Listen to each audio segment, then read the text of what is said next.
যে কেমন প্রবাস জীবন, কেমন অবিচার, কেমন করে কাটছে আমার জীবন সংসার। প্রবাসীদের সংগ্রামী জীবনের এমন কথামালায় সুর বসিয়ে তৈরি হয়েছে হৃদয় ছোঁয়া একটি গান। দরদ ভরা কণ্ঠে গানটি গেয়েছেন কণ্ঠশিল্পী জুনাইদ হোসাইন নীল।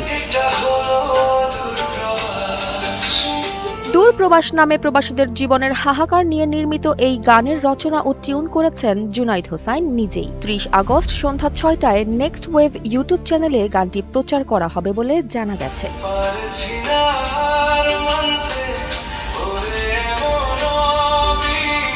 পরিবার থেকে দূরে থাকা প্রবাসীদের মর্মের বেদনা ফুটে উঠেছে এই গানের প্রতিটি কলিতে। প্রবাস জীবনের কষ্ট ও নির্মমতার বয়ান ফুটে উঠেছে দূর প্রবাস গানের প্রতিটি শব্দে। গানটি প্রবাসী ছাড়াও প্রবাসী পরিবারের সদস্যদের হৃদয় ছুঁয়ে যাবে, এমনটাই আশা করছেন জুনাইদ হোসাইন নীল।